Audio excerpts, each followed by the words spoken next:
우리 할렐루야 샬롬 하고 인사하는 시간 같습니다.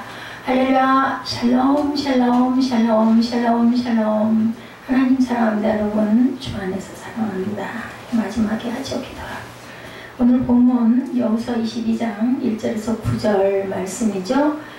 분배된 땅에서 최우선으로 지켜야 할 삶의 원리. 그래서 그냥 제목을 삶의 원리라고 제가 잡았습니다. 우리 본문 1절 22장 1절에서 9절까지 읽어봤죠. 그때 여호수아가 르벤 사람과 갓 사람과 므낫세 반지파를 불러서 그들에게 이르되 야훼 종 모세가 내게 명령한 것을 너희가 다 지키며 내가 너에게 명령한 모든 일을 너희가 내 말에 순종해라. 오늘까지 날이 오래도록 너희가 너희 형제를 떠나지 아니하고 오직 너희의 하나님 야훼께서 명령하신 책임을 지켜야 된다. 6절이죠. 오늘 본문 중심이 너희에게 축복하여 보내며 그들이 자기 장막으로 갔더라. 분배된 땅에서 최우선으로 지켜야 될 원리가 무엇인지, 오늘 본문의 중심 부분이 바로 6절로 나타나겠습니다. 우리 함께 은혜를 나누는 시간 갖도록 하죠. 요단가에서 제단을 쌓았다라고 나타나 있습니다. 22장에 보면 심리실험 150이라는 책이 있어요. 이 책을 좀 제가 혹시 우리 그 유튜브에 좀 올라와서 소개가 되어 있나고 봤더니 나와있질 않더라고요. 세르주 시코티가 지은 책이에요. 세르주 시코티. 그 책에 보면 인간을 이해할 수 있는 많은 실험 이야기가 나옵니다. 제가 오늘 그 창작에 대한 이야기, 생명, 삶과 죽음에 대한 이야기들을 여러분과 함께 영상을 본 것도 뭔가 좀 생각을 하고 살아야 되지 않을까. 특히 우리 청소년들, 세빛 운동이들도 뭘 좀 생각을 좀 해보라고 그런 그 프로그램을 소개를 했습니다. 우리 아이들이 그런 거 안 찾아보거든요. 그중에 이런 실험 이야기가 나옵니다. 연구자들은 한 우리에다 6마리 쥐를 놓고 관찰을 했어요. 이 쥐들이 먹이를 구하려면 통로를 따라 사료통이 있는 곳까지 가야 돼요. 쥐 실험들을 많이 하죠. 그 사료통에서는 작은 곰처럼 생긴 먹이가 한 번에 꼭 한 개씩 튀어 올라온다고 그래요. 자극을 하면. 사료통이 있는 장소는 아주 비좁습니다. 쥐들은 그 자리에서 먹이를 먹을 수 없게 만들어 놓았습니다. 그래서 쥐들은 먹이를 입에 물고 우리로 돌아와야만 그 먹이를 먹을 수가 있다 합니다. 그렇게 만들어 놨다 그래요. 얼마 후에 연구자들은 사료통으로 가는 유일한 통로를 완전히 물에 잠기게 해버렸어요. 통로를. 물이 넘치게. 쥐들은 숨을 멈추고 헤엄치는 것은 좋아하지 않아요. 그런데 쥐들은 숨을 멈춘 채 잠수를 해서 사료통으로 가 먹이를 입에 물고 우리로 돌아와야만 그걸 먹을 수가 있다는 거죠. 그때 연구자들은 이상한 행동을 발견했다 나타나 있더라고요. 실험자들은 실제로 이 상황이 쥐들에게 점차적으로 역할을 분하게 만든다는 것을 알아냈어요.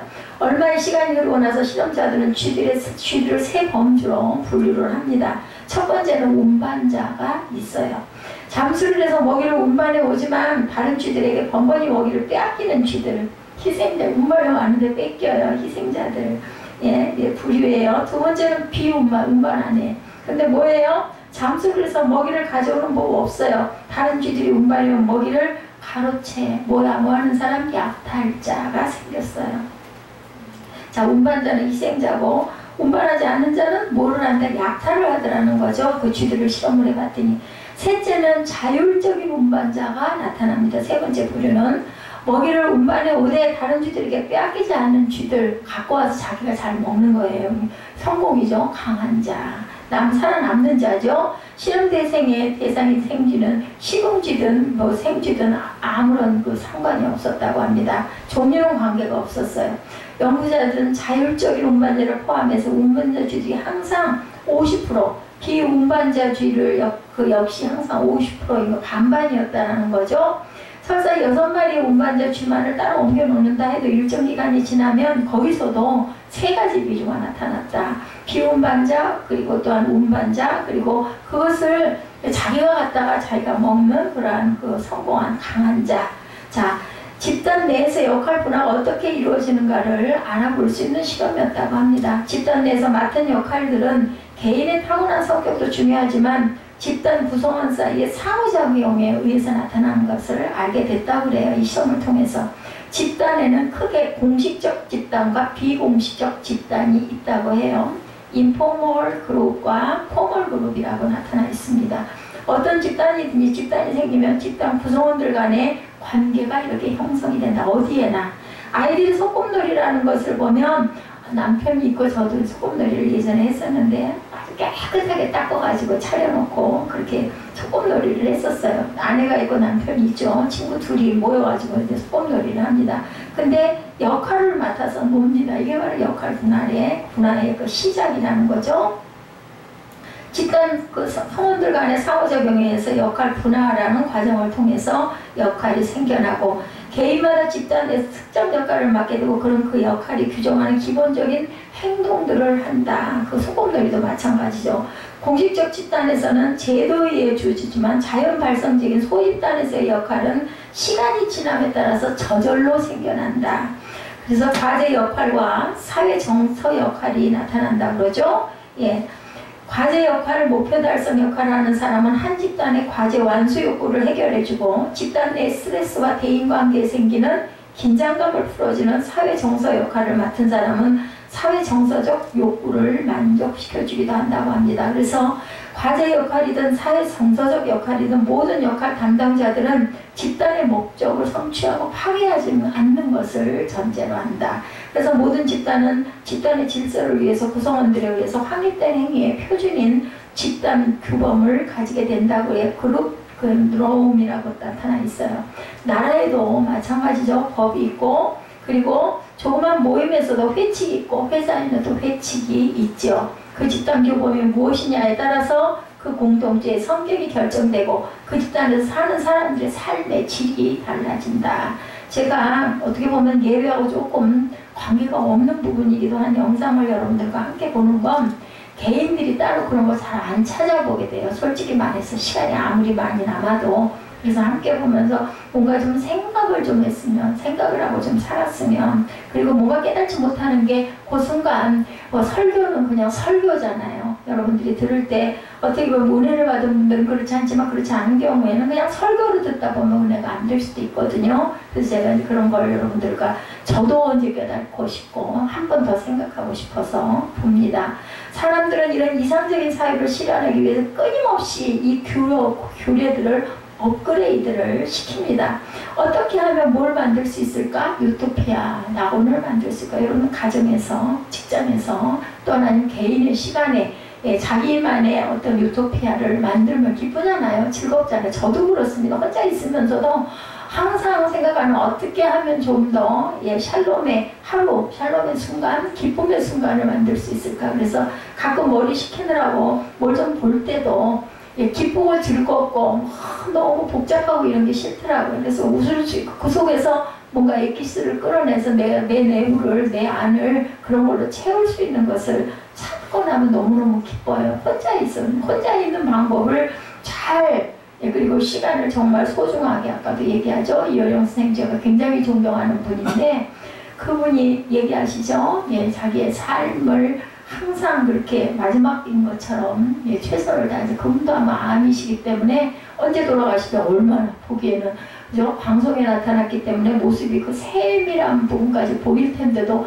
하여튼 무조건 굉장히 건강하시구나. 지금 연세가 90이 훨씬 넘으셨을 거예요. 굉장히 건강하신 분이구나라는 게 18가지 직함을 갖고 있다든가 하더라고요. 참 제가 그분을 굉장히 존경합니다. 그리고 이제 예수를 믿고, 그죠? 그래서 그 기독교에 대한 그 책도 굉장히 많이 쓰는 분이죠. 딸을 살려주시면 제가 평생을, 나머지 인생을 주님께 바치겠습니다. 서원을 했기 때문에 그 이후로는 굉장히 많은 글을 쓰고 계십니다.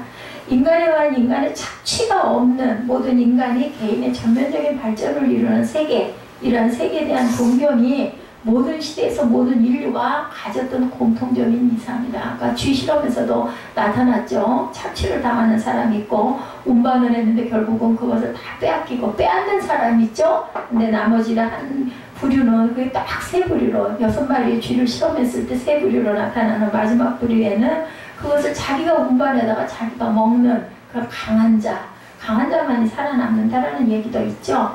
플라톤은 이성, 지혜와 덕을 통치 이념으로 하면 이상국가 될 것이라고 플라톤은 생각을 했다고 합니다. 토마스 모어는 자유평등 사랑이 실현되는 나라가 유토피아가 될 것이라고 얘기해요. 이것이 조금 토마스 모어가 주님의 그런 생각과 같죠. 자유평등 그리고 사랑. 톨스토이는 산상보온의 말씀을 그대로 실천하는 이상적인 나라를 이룰 수 있다 이렇게 장담을 했다고 합니다. 그런데 성경은 하나님의 나라를 통해 인간들이 참으로 꿈꾸는 나라가 어떤 나라인가를 우리에게 보여주고 있어요. 같은 맥락으로 공간적으로는 가나안 땅을 통해서, 시간적으로는 천년 왕국을 통해서 인간이 꿈꿔야 할 이상적인 나라가 어떤 나라인가를 보여줍니다.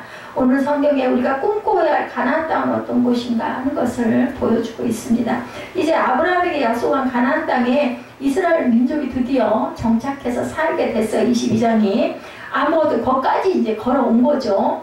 아무것도 없이 노예 생활하던 사람들이었죠. 그들은 근데 자유를 얻고 땅을 얻게 됐어요. 누구로 인하여? 하나님이 주신 그 말씀을 믿고 그대로 실천해서 무엇보다 자유롭게 하나님을 섬길 수도 있게 됐습니다. 이제 여호수아는 요단을 건너가 가나안 땅을 정복하고 레위지파에게 48개 성읍과 목초지를 다 분배해 주는 것을 끝으로 요단강 서쪽에서 가나안 땅 분배를 완전히 끝마쳤죠. 이때 여호수아는 루벤 지파와 갓 지파, 므낫세 반 지파를 어떻게 했어요? 예, 불렀어요. 불러가지고 7년 전에 요단강 동편에서 땅을 받은 사람들이 그들은 이미 전에 일찍 요단 동편 땅을 기업으로 차지하는 대가로 모세에게 한 가지 조건을 맹세했습니다. 그 조건이란 다른 지파들이 모두 요단 서편의 가나안 땅에서 기업을 차지하기까지 최선봉에 서서 가나안 정복 싸움에 참여한다라는 약속을 했다는 거예요. 예, 제일 먼저 전쟁에 참여하는 그런 지파입니다.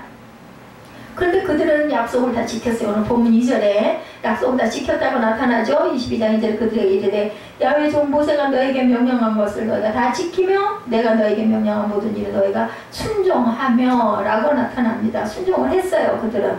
그래서 여호수아가 무엇을 명령하든 그 일을 복종하고 그대로 행했다. 그래서 잘 들었다. 3절에 보니까 하나님 명하신 책임을 지켰다라고 나타나죠. 3절 오늘까지 날이 오래도록 너희가 너희 형제를 떠나지 아니하고 오직 너희 하나님 야훼께서 명령하신 그 책임을 지키도다 이렇게 여호수아가 얘기합니다.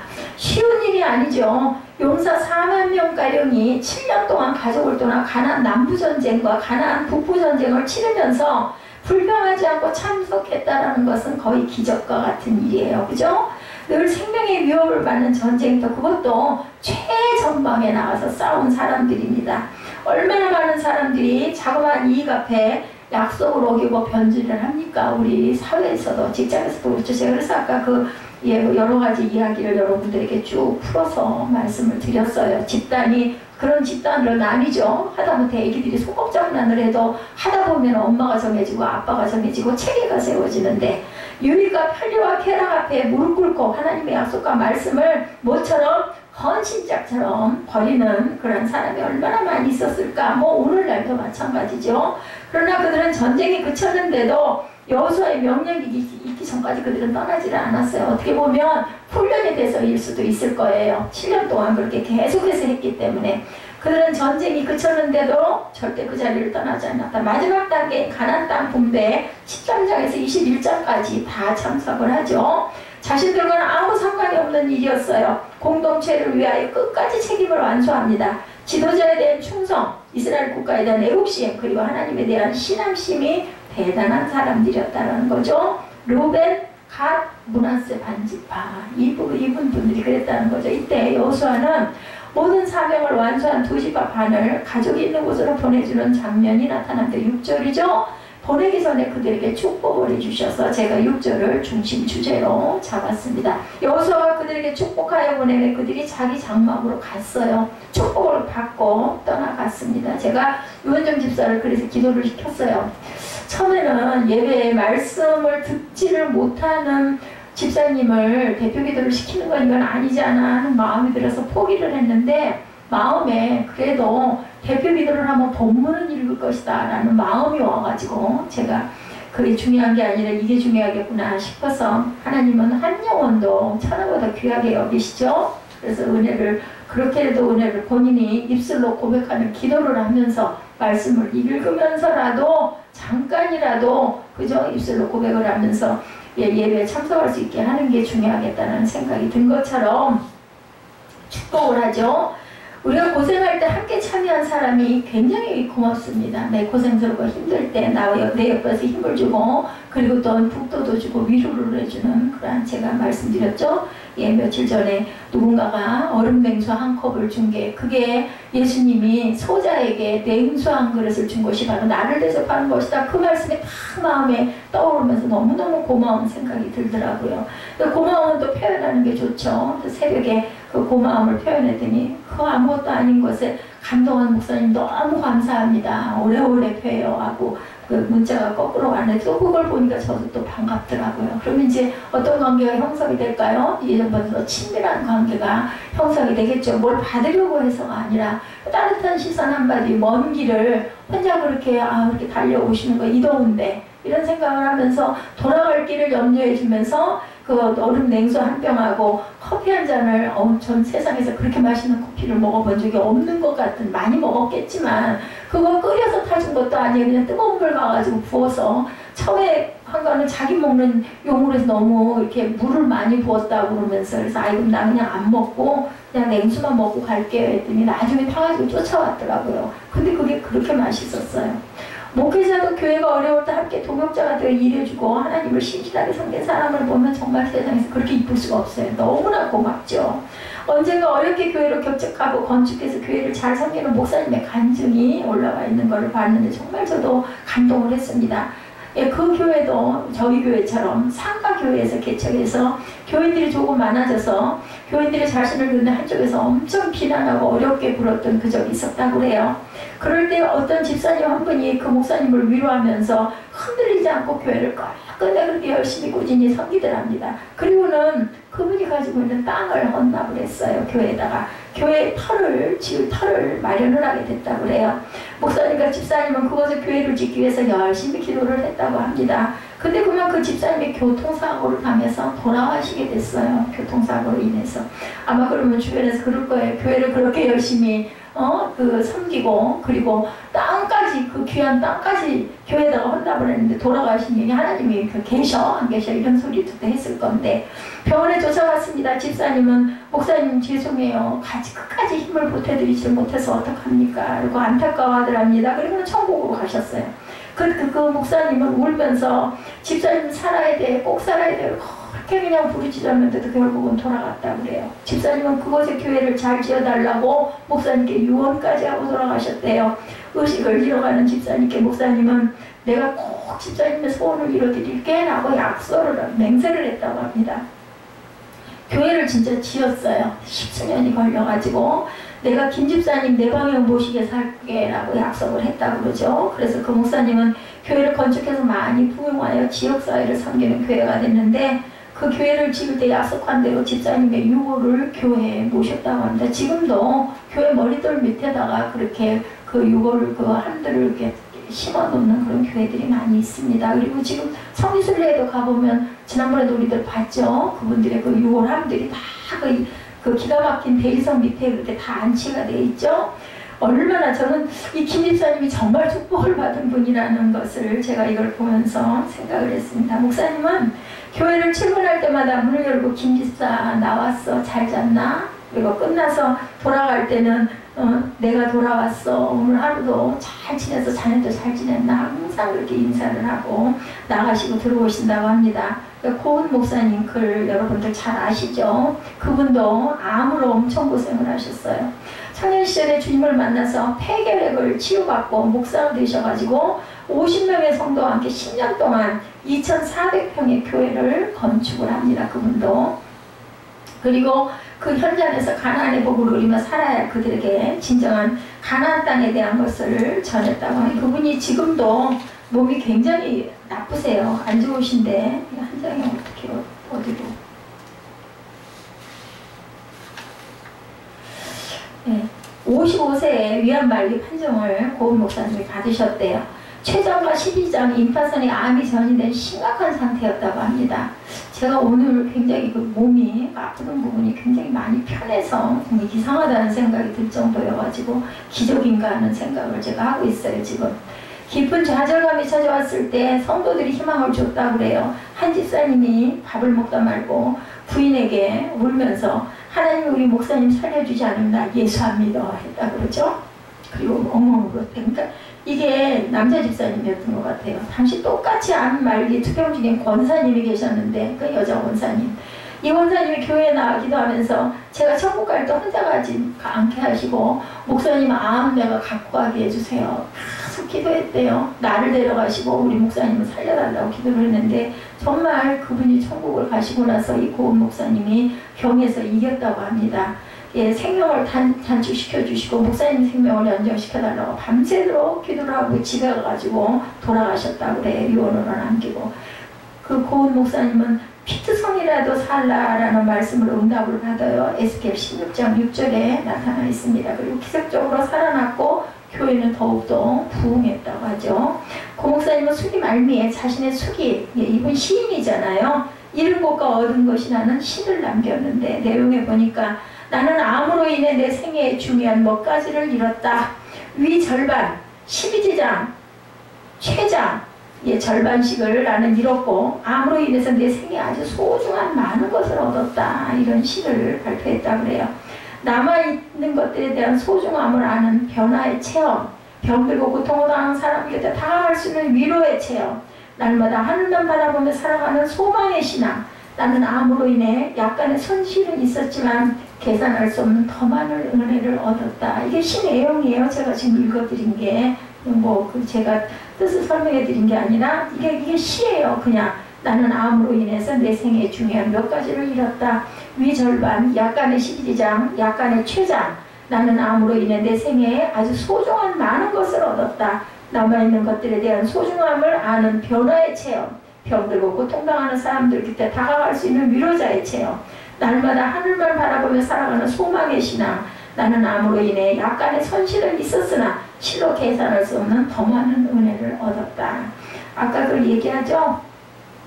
다 똑같은 게 아니에요. 그죠? 어떤 시련과 어떤 어려움을 당할 때 다 똑같아요. 제가 어디서 봤죠? 우리 9시에 대해서 봤나요? 그 명품 사가지고 파산을 해서 책을 썼다고 그러잖아요. 그런데 그 파산한 그 사람들이 그냥 많겠죠. 그런 사람들이 그냥 그걸로 끝이지만 책을 써가지고 엄청난 돈을 벌었다. 이 사람은 특별한 사람이라는 거죠. 그래서 다 나쁜 게 아니라는 거예요. 이 목사님, 고은 목사님도 천국에 가는 날까지 그 성도인들의 마음을 잊지 않을 것이다 라는 그 내용이 있더라고요. 오늘 여호수아도 지도자로서 어려울 때 함께 있어주고 체념방에서 싸우는 그들이 얼마나 고마웠겠나. 반지파, 므낫세 지파, 여기 나타난 이 지파들에게 6절에 축복한 게 그래서 그렇게 축복을 했다라는 거죠. 명령을 그대로 지켰어요. 약속한 걸 지켜서 7년 동안, 7년 반 동안 전쟁 기간 동안 최전방에서 지켰던 이 사람들이 얼마나 고마웠겠느냐는 거죠. 자, 여호수아가 루벤 사람과 갓 사람과 므낫세 반지파를 불러서 축복을 하는 장면이 22장 1절에서 9절까지의 내용으로 나타나 있죠. 그래서 9절에 보니까 루벤 자손과 갓 자손과 므낫세 반지파가 가나안 땅 실로에서 이스라엘 자손을 떠나 여호와께서 모세에게 명령하신 대로 받은 땅 그들의 소유주 길르앗으로 떠나는 장면이 나타나 있습니다. 그 축복, 그죠? 하나님과의 약속을 신실하게 지켜준 그들을 볼 때 여호수아는 무엇이든지 해주고 싶었을 거예요. 그래서 8절에 보니까 말하야 돼 너희는 많은 재물과 힘이 많은 가축과 은과 금과 구리와 새와 힘이 많은 의복을 가지고 너희의 장막으로 돌아와서 너희의 원수들에게서 탈취한 것을 너희의 형제와 나눌지니라. 여기 중요한 것은요, 여러분들 돌아가서 너희들 잘 먹고 잘 살아가 아니라 너희와 형제와 나누라고 말씀하고 계십니다. 여호수아는 모든 전투에 참여하고 가나안 정복을 완수하고 집으로 돌아가서 실제 사회 현장에서 가나안의 복을 누리며 살아야 할 그들에게 진정한 가나안의 복을 누리려면 어떻게 해야 할 것인가를 부탁하죠. 나누고 살라고 말씀합니다. 오늘날 교회가 진정한 축복의 땅 가나안이 되기를 원하고 가정의 국가가 내가 근무하는 직장이 축복의 땅 가나안이 되려면 이 원리가 이루어져야 된다. 복날 회장 목사님이 그 더운데 3층에 엘리베이터도 없는데 쌀 20kg를 직접 손수 갖고 와가지고 인사도 안 받으시려고 문 앞에다 놔두고 기도하고 가시는 그러한 마음, 그거 왜 그렇게 하셨을까요? 물론 가난한 교회 이 더운 날 어떻게 할까 아마 생각들을 하셨을 거고, 교회에서 재정이든 아니면 누가 헌금을 했든 어찌됐든 간에 쌀을 몇 포 사셨겠죠. 그래가지고 쌀을 나눠주자 아마 그 기도가 있었을 것이고, 그 기도 속에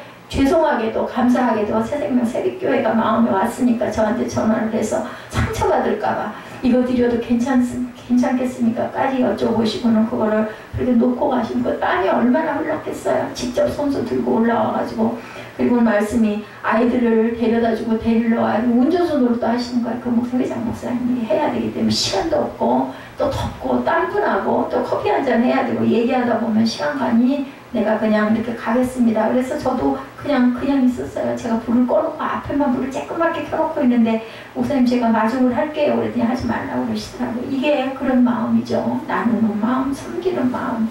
그 축복이 어디로? 그 교회로 돌아가고 저도 기도하죠. 기도를 안 할 수 당연히 하게 되죠. 쌀을 지금 아직 옮겨놓지 못했습니다. 너무 감사하고 우리 교회도 주는 교회가 돼야 할 텐데 우리도 나눠야 되는데 제가 받으면 그걸 또 여러분들과 나눠 먹고 싶어 해요. 저는. 근데 뭐 쌀이 많고 많이 안 먹는다고 하도 그러고 하니까 있는데 저걸 이제 좀 나눠야겠죠. 그게 쌀이 많고 조금이 아니고 꼭 있어서 없어서가 아니에요. 그런 쌀은 내가 가져다가 먹으면서 그걸로 은혜를 받고 기도하고 또 나도 나누는 사람. 교회는 나누는 교회, 주는 교회가 돼야 됩니다. 5절에 보면 뭐라고 얘기해요? 크게 삼가 야훼 종 모세가 너에게 명한 명령과 율례를 행하라고죠. 삼가다는 것은 힘을 다해 혹은 주의를 기울여서 라는 뜻을 가지고 있다는 것을 아시기 바랍니다. 오직 야훼 종 모세가 너에게 명령한 명령과 율법을 반드시 행하여 여기가 옛날 글에는 삼가 행하여로 나타나 있습니다. 그래서 반드시 섬긴다는 것을 힘을 다해 혹은 주의를 기울여서 섬겨야 된다. 그러니까 그 쌀을 주면서도 조심스럽게 제가 이거 드려도 괜찮겠습니까? 라고 여쭤보시고 주시는 그 마음 조심스럽게 땅을 더 개간하거나 확장하라는 이야기를 하지 않죠? 돈을 많이 버는 것이 행복한 길이라고도 말하지 않습니다. 쾌락을 즐기는 것이 가나안의 행복을 누리는 것이라고도 말하지 않죠? 오직 하나님께서 어떻게 해야 할 것인가를 말씀합니다. 하나님과의 관계, 가나안의 진정한 복은 하나님과의 관계에 달려있다. 여러분들 가나안의 복이 저와 여러분에게 임하려면 하나님과의 관계가 좋아야 된다. 여러분들 몸 안에 장기를 다 가지고 계시죠. 그리고 우리가 대장, 소장이 분명히 있죠. 뇌하고 연결이 잘 돼야 되고 대장과 소장이 잘 연결이 되어서 소통이 원활하게 돼야 그죠? 화장실도 편안하게 보고 전 그게 그렇게 중요한지 몰랐어요. 대소변이 얼마나 중요한 건지 그게 정확하게 잘 해결이 안 되면 하루가 너무너무 힘들고 불편하잖아요. 그렇기 때문에 정말 중요하다. 통로가 그것뿐입니까? 혈액순환, 그죠? 혈액순환이 잘 돼야 잠도 잘 잘 수가 있고 혈액순환이 잘 돼야 몸의 모든 것들이 잘 원활하게 돌아가게 됩니다. 그래서 피가 맑고 깨끗해야 된다고 하죠. 그래서 유산소 운동이 굉장히 중요하다고 그러죠. 구체적으로 하나님과의 관계는 뭘까? 첫째는 너희 하나님 야훼를 사랑하라. 오늘 본문에 나타나 있죠. 신명기 말씀이 똑같이 오늘 22장의 축복으로 나타나 있습니다. 5절에 오직 야훼 종 모세가 너에게 명령한 명령과 율법을 반드시 행하여 너희 하나님 야훼를 사랑하고 그의 모든 길로 행하며 그의 계명을 지켜 그에게 친근히 하고 너의 마음을 다하며 성품을 다하여 그를 섬길지니라. 5절에 이렇게 말씀하죠. 사랑하라는 거죠. 하나님을. 둘째, 그 모든 길로 행하고 그 계명을 지켜라. 사랑하는 사람 우리 열심히 막 들여다보고 싶고 만나고 싶고 그렇죠? 같이 있고 싶잖아요. 하나님을 사랑하면 하나님의 말씀 아니면 뭐 찬양 그죠? 열심히 듣고 싶고 예배드리고 싶은 마음이 들겠죠. 셋째가 하나님을 친근히 하라고 얘기합니다. 가까이 모시라는 거예요. 친하게 친구처럼 그죠? 친근히 하다라는 말씀은 굳게 매달리다 바짝 뒤따르다 착 달라붙다라는 뜻을 갖고 있습니다. 예, 친한 친구 우리 이렇게 얘기하잖아요. 친근한 친구는 아주 가까운 친구를 얘기하죠. 하나님과 전인격적인 연합이나 친밀한 교제를 하라는 이야기. 그 교제의 첫 번째 단계가 뭐예요? 예배죠. 하나님과 연합생활, 하나님을 섬기는 것이 삶의 원리가 되게 하라고. 그렇게 해야 너희를 축복한다라는 말씀이에요. 뭐가? 우리에게 은혜를 주셔서 우리가 평강의 복을 샬롬의 복을 아까 제가 이윤정 집사에게 한강 그 수영하면서 샬롬 샬롬 하러 저는 수영하면서 샬롬 샬롬을 많이 하거든요. 그걸 기도라고 생각을 합니다. 기도 시간을 제가 아침 시간이 너무나 바쁘고 힘이 들어가지고 못하고 새벽 예배를 5시에 드렸으면 좋겠는데 우리 환경이 그렇지도 못하고 그래서 시간을 해서 그때부터 엄청 바빠서 예배를 끝나고 나면은 기도를 못합니다. 그래서 그냥 수용하는 시간, 기도 시간, 하나님이 하라 하셨으니까 뭐 이유는 뜻은 모르겠지만 어쨌든 저는 감동을 받아서 분명히 가게 됐기 때문에 그것도 예배의 연장이다 생각을 하고 그렇게 기도하면서 수용을 합니다. 가난 공동체가 참으로 복스러운 공동체가 되는 것은 조직이나 제도가 아니다. 그래서 아까 제가 예배 드리다가 찬양 시간을 줄이고 대표 기도를 시킨 게 바로 이 부분의 마음이 자꾸 왔기 때문입니다. 진심으로 하나님의 말씀 앞에 순종하고 하나님을 온 마음을 다해서 사랑하고 하나님과 친밀한 교제가 이루어질 때 우리에게 천국, 복스러운 공동체, 그리고 기쁨의 사랑의 삶이 될 수 있다. 한마디로 요약하면 마음을 다하고 성품을 다하여 하나님을 사랑하고 섬겨라. 이랬을 때 너희에게 제가 9시 예배자 여러분들에게 말씀드렸죠. 등록한 그 성도들이 출석하지 않는 성도가 몇 프로, 그죠? 11조 안 하는 성도가 몇 프로, 기도 안 하는 성도가 몇 프로, 말씀을 아예 일주일 동안 한 번도 안 읽는 사람이 몇 프로, 전도 한 번도 안 한 사람이 몇 프로, 기독교 서적을 읽지 않는 사람이 뭐 70%, 그랬는데 100%로 다 똑같이 동의하고 원하는 사람이 있었는데 그거 뭐냐? 그 종목은 천국 가는 거. 그러니 얼마나 염치가 없냐. 제가 9시 예배 때 이런 말씀을 가지지 않고 예지가 그 정답을 맞췄어요. 천국 가기는 다 100% 다 원할 거라고. 그러면 우리도 우리 도리를 좀 해야 되지 않겠느냐는 거죠. 부모 입장에서 자식도 말 잘 듣고 순종 잘하고 그리고 엄마를 좀 생각하고 입에다가 뭐 먹을 거 있으면 갖다가 조금 잘라서 입에다 좀 넣어주고 그러면 자식이 아무리 많아서 손가락이 다 깨물어도 아프다고 하지만 그래도 더 애착이 가는 당연한 거예요. 그거는 이스라엘 민족이 늘 외우며 자식들에게 가르치는 말씀도 그 말씀이죠. 신명기 6장 5절이죠. 너희는 마음을 다하고 성품을 다하고 힘을 다하여 내 하나님 야훼를 사랑하라. 서기관 중 한 사람이 예수님께 와서 모든 계명 중에 첫째가 뭐냐고 묻죠. 예수님이 말씀한 내용도 똑같습니다. 첫째는 이것이니, 그죠? 마가복음 12장 29절에서 32절에도 똑같은 말씀이 나타나 있죠. 내 마음을 다하고 목숨을 다하고 뜻을 다하고 힘을 다해 주 너의 하나님을 사랑하라 하신 것이요. 둘째는 이것이 내 이웃을 내 몸과 같이 사랑하라 하신 것이라. 이에서 더 큰 계명이 없느니라. 여러분들 신약과 구약이 다른 것 같죠? 똑같은 짝이 이렇게 있습니다. 우리가 성경을 잘 모르고 또 성경 공부를 하고 넘어가도 잊어버려서 그런 거지. 신명기 그 말씀이 6장에 있는 말씀이 마가복음 12장 29절에서 31절에도 반복해서 나타난다라는 거. 마음을 다해 하나님을 사랑하고 하나님에 대한 애정이 차지하는 위치를 말합니다. 뭐 위치가 어디예요? 마음이에요. 마음. 중요한 게 마음입니다.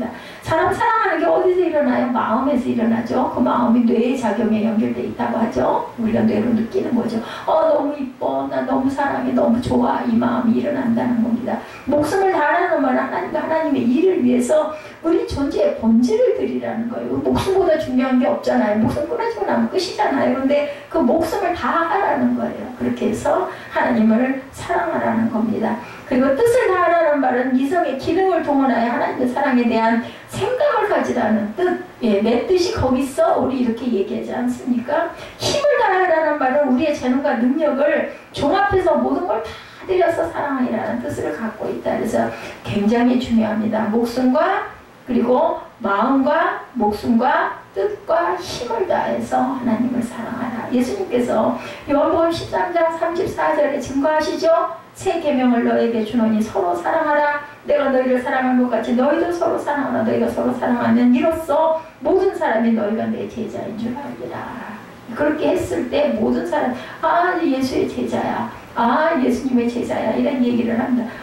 예수 믿는 사람이야. 이렇게 얘기한다는 거죠. 우리는 우리가 사랑하는 공동체를 사랑의 공동체로 이렇게 해서 만들어 가야 되겠다. 사랑의 세상을 천국으로 변화시킨다는 거 돈이 아니고 과학이 아니고 명예가 아니고 재산이 아니라는 겁니다. 하나님의 사랑이 우리를 구원해 주었듯 사랑이 이 세상을 하나님의 나라로 변화를 시킨다. 중요한 것은 우리 마음과 뜻과 그저 힘을 다해서 하나님을 사랑하는 게 그것이 이 세상을 하나님의 나라로 만들어준다. 자신의 두 아들을 죽인 그 손양원 목사님 이야기 여러분들 아시죠? 인간의 마음을 천국으로 변화시키죠. 아들 둘을 그냥 죽여버렸어요. 그 공산 땅을 양아들로 삼아가지고 그 양아들을 그렇게 지극히 잘 사랑하고 교육을 시켰다. 나중에 그 양아들이 목사가 되는 그러한 그 부분. 아들 둘을 데려가셔서 하나님께 또 감사 기도를 글을 썼죠. 하나도 아니고 둘씩이나 천국으로 뭐하게 순교하게 해주시는 애가 너무 감사하다고 글을 있겠어요? 저는 절대 그럴 수 없을 것 같아요. 그래서 참 그 은혜를 우리가 생각합니다. 하나님께서 왜 아들을 보내셨을까? 그게 바로 우리를 향한 지극한 사랑 때문이다. 뭐를? 자식이잖아요. 우리가 다 자녀잖아요. 그렇기 때문에 피조물인 우리를 구원할 길은 그것밖에 없었기 때문에 독생자 아들을 주셨다. 하나님이 친히 내려오신 거죠. 자, 말로 표현할 수 없는 어려운 사랑의 실천이 바로 하나님이 독생자를 주신 부분이고, 우리는 그 자리에서 무릎을 꿇고 고백할 수 있어야 돼요. 당신은 나를 보내셨고 당신이 나를 사랑하는 것 같이 나도 내 형제 이웃을 사랑하겠습니다 라는 고백을 우리가 해야 되겠다. 어째서 우리를 그토록 사랑하시는지를 저는 알 수 있을 것 같아요. 왜 알 수 없어요? 우리를 지으셨기 때문에. 우리가 자식을 낳으면 자녀가 너무 사랑스럽잖아요. 무엇을 줘도 아깝지가 않고 어떤 잘못을 해도 결국은 또 용서하게 되는 걸 하나님의 마음을 제일 많이 지닌 사람이 부모의 마음이기 때문입니다. 그토록 사랑하지 않으면 우리를 위해 고통을 당하라는 예수님을 절대로 보내지 않으셨을 것이고, 하나님께서 자신의 아들을 사랑하신 것처럼 우리를 사랑하시기 때문에 우리를 위해서 독생자를 보내셨다는 것. 남편과 딸을 이방 땅에 묻으면서까지 뜨겁게 하나님의 사랑을 고백하는 선교사님의 고백이 사랑은 강력한 힘이 있습니다. 어떤 강력한 힘이 있습니다. 지옥 같은 세상을 천국으로 바꿔놓고 가난도 수치도 창피함도 숨어도 그 사랑의 용광로에 들어가면 다 녹아버립니다. 이렇게 고백을 했다고 합니다. 남편과 딸을 이방 땅에 묻어놓고, 그죠? 그런 사람들이, 그런 선교사님들이 굉장히 많아요. 스포클레스는 참다운 사랑의 힘은 태산보다 강하다고 그렇게 말합니다. 그 힘은 어떤 힘을 가지고 있는 황금일지라도 무너뜨리지 못한다라고 얘기했습니다. 체험은 사랑할 수 있다는 것은 모든 일을 할 수 있다는 것이다 라고도 고백했습니다. 토마스 만은 죽음보다 더 강한 것은 이상이 아니라 사랑이라고 극찬을 했습니다. 사랑하면 원수도 용서할 수 있고, 사랑하면 손양원 목사님도 그랬죠. 수모도 참을 수 있고, 심지어는 자기 목숨까지 사랑하는 사람을 위해서 내놓을 수 있다. 여러분들 영화 다 보셨죠? 타이타닉. 사랑하면 인간의 사랑도 이렇습니다. 슈바이처 박사는 무엇이 최대의 이단이냐라는 질문에, 최대의 이단은 교회상의 이단이 아니라 가장 큰 계명인 사랑을 실천하지 않는 것이 최대의 이단이라고 슈바이처 박사는 이렇게 얘기했습니다. 하나님은 사랑이시라고 그러죠? 요한일서에도 나타나죠. 내가 아프리카 흑인들을 사랑하지 못한다면 어찌 내가 하나님을 믿는 자라고 할 수 있겠느냐. 그분은 그렇게 얘기를 하고 결국은 아프리카에서 슈바이처 박사님 돌아가시죠. 뭐하는 모습으로? 무릎 꿇고 기도하는 모습 그대로 돌아가셨는데도 옆으로 허물어지지 않고 그 모습 그대로 발견이 됐다고 합니다. 내 사랑의 행위가 남에게 아무런 영향을 주지 못한다면 아직도 내 안에 있는 사랑이 너무나 적기 때문이다. 우리는 어떤 힘보다 사랑의 힘으로 세상을 하나님의 나라 진정 젖과 꿀이 흐르는 가나안 땅으로 만들어 가야 할 책임을 갖고 있습니다. 왜냐하면 하나님의 자녀이고, 그랬을 때 예수님이 말씀하셨죠. 아까 그랬을 때 세상 사람들이 너희를 내 제자로 알리라고 말씀을 하셨기 때문이다. 하나님을 사랑한다면 인간을 미워하고 증오하고 그런 모든 것들은 거짓말이라는 것을 얘기하죠. 어거스틴은 그리스도인인지 아닌지를 결정짓는 데서 유일한 표징은 사랑이다. 사랑만이 하나님의 자녀와 마귀의 자녀를 구별한다라고도 얘기를 합니다. 페스탈로치는 사람들이 서로 사랑 속에 있을 때 하나님이 가까이 오신다고도 얘기를 했어요.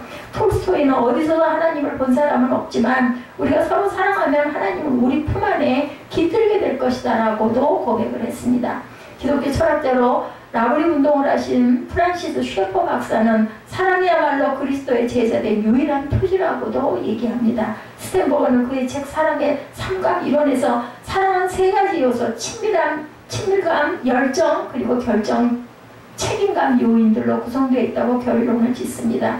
친밀감만 있으면 좋아하는 사람이고, 친밀감과 열정이 있으면 낭만적인 사람이고, 친밀감과 헌신이 있으면 우애적인 사람이고, 헌신만 있으면 공허한 사람이고, 열정만 있으면 도치적 사람이고, 열정과 헌신이 있으면 얼빠진 사람인데, 성숙한 사랑은 친밀감, 열정, 헌신이 함께 있을 때 성숙한 사랑이다. 에릭 프롬은 그에 이어서 사랑의 기술에서 사랑의 네 요소를 관심, 아는 것, 존경, 책임감이다 이렇게 얘기합니다. 여러분들 야다 아시죠? 우리가 아는 것, 그것은 바로 관심, 사랑이기 때문에 알려고 하죠. 사랑하는 사람 관심 있죠. 사랑하는 사람을 알고 싶죠. 그죠? 그리고 사랑하는 사람은 위한 책임감을 갖고 있습니다.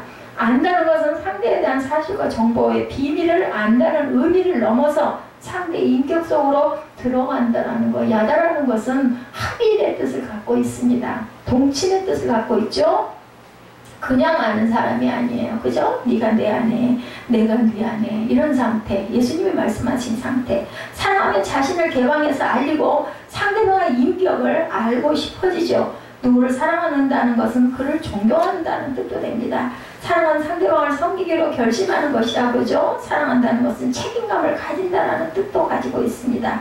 책임감은 상대방의 필요와 성장에 반응할 수 있는 능력이라고 하죠. 상대방에 대한 책임과 존경이 없다면 지배욕과 소유욕으로 쉽게 전락한다라는 거죠. 의미 있는 성찰을 하고 있습니다. 우리가 하나님을 사랑하면 하나님에 대하여 관심을 가져야 되겠죠. 세상 어떤 것보다도 하나님에 대한 관심이 많아져야 되고 하나님에 대해서 자주 묵상해야 되고 하나님에 대해서 알려고 해야 된다. 개인적인 예배와 공적인 예배에 기쁘게 참석하는 사람이 바로 하나님을 사랑하는 사람이다. 하나님을 존경합니다. 경외합니다. 하나님을 사랑한다는 것은 표현하는 겁니다. 그래서 우리가 찬양하죠. 하나님의 영광과 존귀 위해서 적극적인 열심을 갖게 됩니다.